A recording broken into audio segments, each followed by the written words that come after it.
How is it going then, everybody? I hope you're all doing very well. Welcome to another video here on our channel. I am the FIFA Analyst, and today I have got you my top 10 tips to improve at FIFA 20 to get some more wins. You guys ask me all the time, I need 2 more wins to get to elite, to get to gold, whatever the rank is. What are some quick tips for you? This is going to be stuff that I will apply. I'm going to show you some in-game stuff and also out-of-game stuff that you can always take a think about when you are playing. Hopefully you guys can enjoy this. We have got Team of the Season rewards in FUT Champions at the minute. So obviously we're all trying our absolute hardest to get more wins, to obviously get the better rewards, which if you haven't seen my rewards from this week, make sure you go and check that. I will put a link up above. Go and check that out. Have a good look. See what we get, because our rewards, to be honest, for our first time were very, very good. So we're going to go through and do these exact 10 points and show you exactly what we're talking about. The first thing is overcommitting on a 1-2. It's a very simple thing that you guys do, especially, you know, silver, gold, bronze, and even some Elite 3 players do it. You tend to do this when you have lack of concentration. You can see the little chance coming up here. There's a 1-2. He's going to look to get in behind. All you need to do with your centre-back is pull them back before you switch to the other player. Pull the left centre-back back in this scenario, cover the 1-2, and then you can switch to the other player to put the pressure on the ball holder. Don't go and dive in and commit at the ball. That is where you will make the mistake. That is where you will give the opponent the chance to get in behind. When it comes to defending, I want you to just be patient and just be calm. No need to dive in. No need to rush. Unless you're 2-1 down in the 85th minute, then you put a bit more pressure on. But as a whole, when you draw in, when you're winning, just be calm, be composed. People get confused when there's 4 players sitting in front of the box. They don't know how to attack it. I can't get past that. But as soon as you give them that little space, you open up the little bit of the opportunity for them by diving in with the left back, diving in with the centre back. You give them that opportunity. Stay calm and composed. Don't go and dive in. And one of the other little rules that we say is don't press that tackle button. Run into them by holding the jockey. You really don't want to press that tackle button unless you are 95% sure that you are going to come out with the ball. So that is going to be our rule number 1. Do not overcommit on a 1-2. Do not overcommit in general in defence, I suppose. It's kind of another one to kind of take on that front. Moving on to number 2. We're going to be taking a look at here and talking about passing into trouble, playing forward too quickly, all right? A lot of you guys, you don't tend to take an eye on where the opponent's cursor is, whether they've covered the passing lane, whether the pass is on, whether the pass isn't on, that sort of thing. We showed this in yesterday's video. You can just see I've got a simple pass on in front of me. One of the things that we will do a lot as FIFA players is we will go ahead and just make the passes complicated. We pass into trouble when there's no need. Play the way you're facing. Don't try these 180-degree turns. Just play directly where you're facing. Keep it nice and simple is probably one of the best rules that you can have on that front. Nice and easy. Play the way you're facing. Keep an eye on the opponent's cursor. Don't play the passes into the passing lanes that are covered.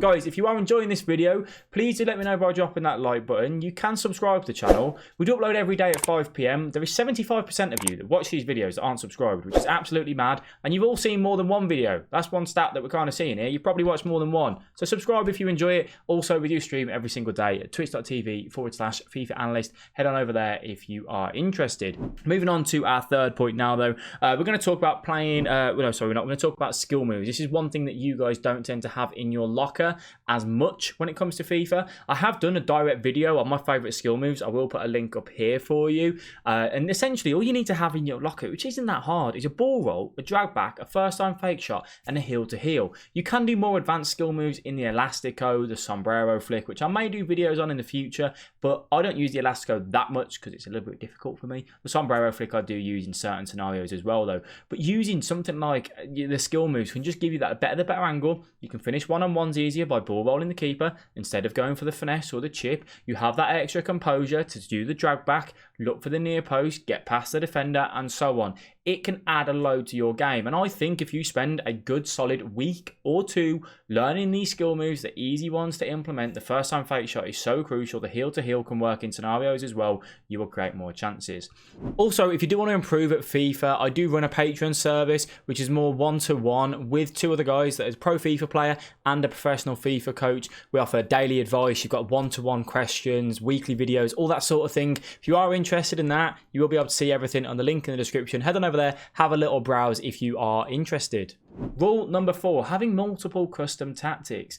You guys know that you need to have an ultra defensive tactic to see out the game. You're going to tell your players to come back on defense, okay? You want to go to game plans and you want to edit them in here. I've done loads of formation videos on the channel. Check them out if you want specific ones. And you want to have an ultra defensive to see out the game. You want to have a defensive, which might be your one that you go to from the start. I will go to 4-2-3-1 if I'm up against a good opponent. If I'm losing a game, I might move to a 4-4-2. I'm 1-0 down. It's the 60th minute. I want to create another chance. I'll go to a bit more of an attacking formation.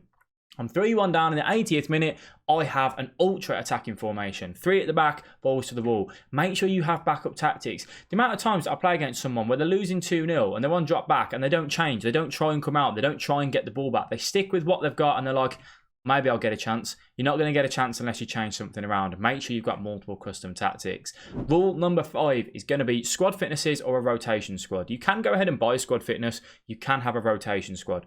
I don't recommend a rotation squad as much because then you're sinking coins into 2 teams and you could have one better team. And you can use your FUT Champs rewards, your division rival rewards, squad battles if you play that. You can use those to get your squad fitnesses to stack up on squad fitnesses. And especially at the minute with Team of the Season, they are cheaper because people are opening packs a little bit more. So make sure you put one on. I put one on every 2 games. That's the key rule there for me.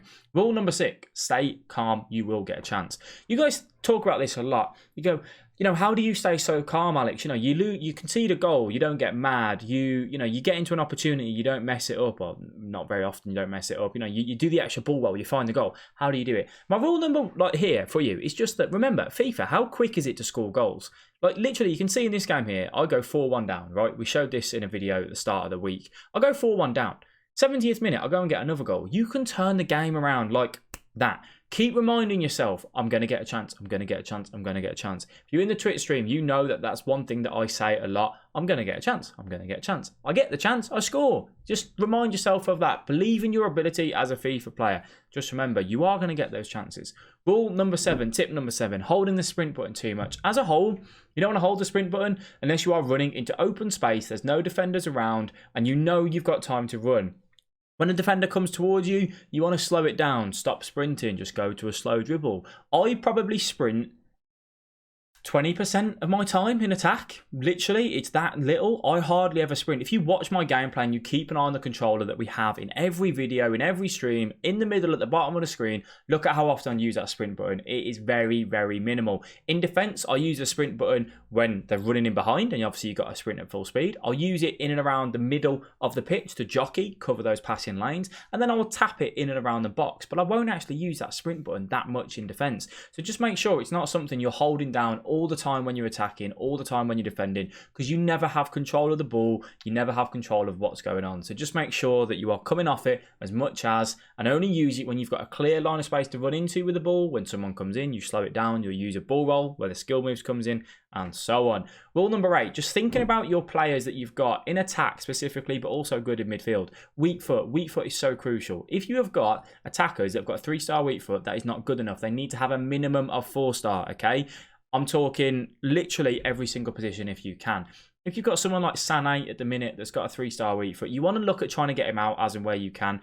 Think about these cards logically. When you get into a chance, I know for a fact Salah, show him onto his right foot, he can't finish. Neymar, on the other hand, he can go right, he can go left. It makes it harder for the defender to defend. It means that they've got to think about it more logically, and they don't know which way to go. You might get more space. You think when you come up against someone with a terrible weak foot, you know, push him onto this side, he won't score a goal. That's why these cards aren't used as often, because they just don't have these great weak foot. Although someone like Salah and Sané is quick, they can run, they've got the pace, they've got the strength, you know, they can do what they need to do. When they get into that goal scoring opportunity, that weak foot can be a massive letdown that could actually stop you from scoring a goal to win the game, to get that extra winning FUT Champs to go up the rank. Make sure you get rid of anyone with a bad weak foot. I'm going to talk about meta cards here, rule number 9. So meta cards are anything like, so if you've got up front, say you've got a Aubameyang, you've got Harry Kane, you've got Lewandowski, someone like that, they're not the most meta. What does it mean by meta? This year, the way FIFA goes, meta cards, again, a weak foot,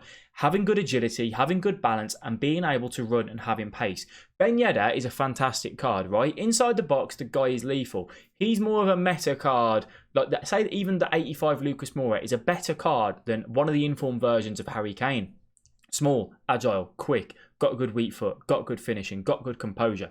The thing is, the difference with Harry Kane and Didier Drogba compared to these cards up front is that they can't turn. Same for wingers. You want the small and the agile players. Sometimes you may like the more stockier build. However, if you want to improve, you want to get more wins, this is something you have to take into account. So always keep that in mind when you are looking at these meta cards. Same for in defence. Just because they're a high-rated defender, like say Laporte, Hummel, someone like that, just because they're not the high rated, if they're not that quick and they've not got great agility and great balance, they can be a letdown on that front. That's why someone like Militao has done so well. The 81 rated Longley has done so well this year, because they're quick, they've got decent agility, they've got decent balance. They might not have the greatest defending stats, but they can still do that job for you. So make sure that's something that you take into account when you are buying your team. If you are ever unsure, pop on over to the stream and say, well, I want to pick up this card. Is it a meta card? Will it do the job for me? And I will tell you yes or no. So just always be thinking about that, and you will do much better. Again, you know, things like Immobile, we don't want them up front. We don't want any slow midfielders. We don't want any slow wingers. Who's an example? I was thinking of someone the other day that he's winger in game and he's a fantastic card. Like even like Thiago, Cruz, they're just not good enough in the middle of the park. So there's your kind of examples for you. Rule number 10, a very common one. Watch the videos. I have a whole tips and tricks playlist for you to literally binge watch. You can just click it on and it will go through the whole videos. I have a formation playlist. You can go through, pick your favorite formation, watch all the tips and tricks playlist. If you're ever unsure and you go, oh, what was that? I've probably covered it in a video. At some point, I've covered them in a video. Go and watch them all. Watch them over again before Weekend League. Take them on. When you do watch the videos, you need to apply the tips one by one. You're not going to be able to take on all this information that I give and go, great, I'm now Tex. Doesn't work like that. You've got to put it all in one by one. Focus on one little point at a time, one little point at a time. Gradually improve. Rome wasn't built in a day and it didn't fall down in a day. Not going to happen for you. You got to build it up slowly at a time. And that is kind of going to be it. The other point, buy FIFA points. You could do that as well, but let's probably not do that. These are sort of my 10 top tips. I hope you guys have enjoyed. If you have, then please do let me know by dropping a like. You can also subscribe. Thank you for watching. I'll catch you all in the next video. Bye-bye.